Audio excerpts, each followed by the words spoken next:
Now here's a problem that starts off looking like it's going to create some serious difficulty, and I'll tell you why. We're going to find the area, the region bounded above by the spiral r equals pi over 3 theta, and below by the x-axis and the circles r equals 1 and r equals 2. So this is the region.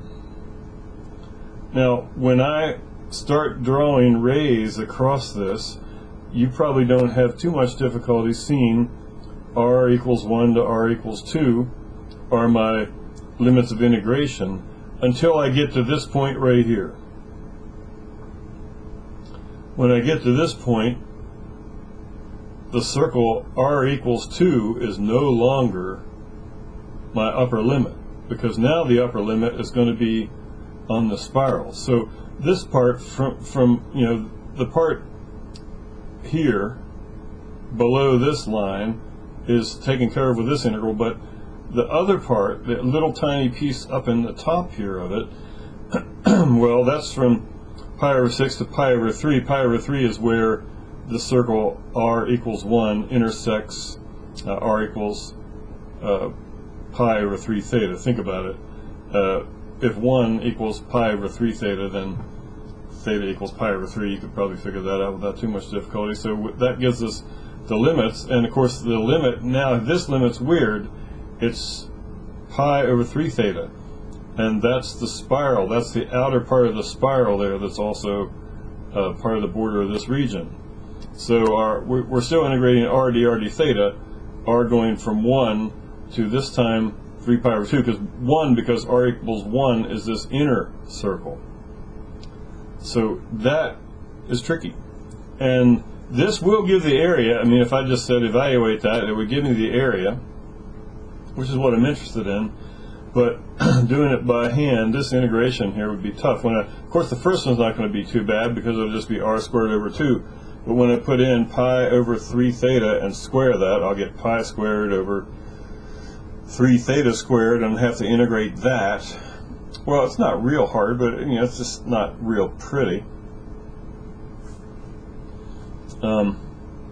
If you don't see, I hope you do see where I got the r limits there. So if you solve this for theta, it allows you to change the order and limits of integration to, see, I'm going to go d theta dr this time. But that means my theta limits have to come first, and theta, if r equals pi over 3 theta, then theta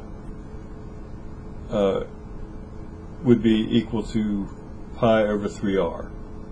And again, we're going r equals 1 to 2. Our theta is here, and this should give us our nice result. And as you can see, when we integrate this, it's just going to be r theta, theta going from 0 to pi over 3r, and then the r's cancel out, believe it or not, so we just get integrating pi over 3 dr between 1 and 2, so that's pi over 3r going between 1 and 2, so it's 2 times pi over 3 minus 1 times pi over 3, or just pi over 3. Now that is just this second integral here with a little interesting switch on there, but just to show you, this one, as ugly as it may be, still should evaluate to pi over 3. Oh no, I'm sorry.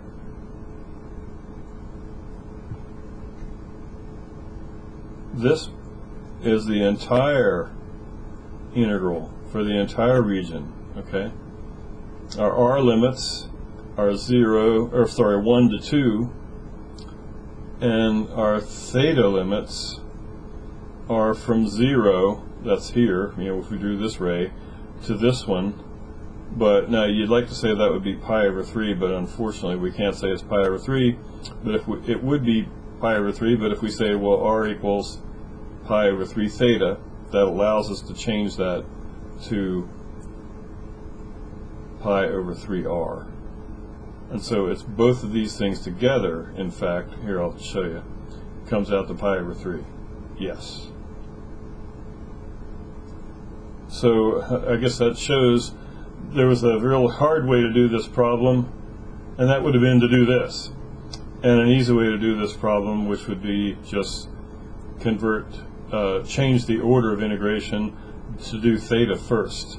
But in order to do theta first, then you have to have not r limits here and here, but theta limits here and here. So theta going from 0, which would be here, to the upper theta limit being, now I know you're thinking it's pi over 3, but it's not.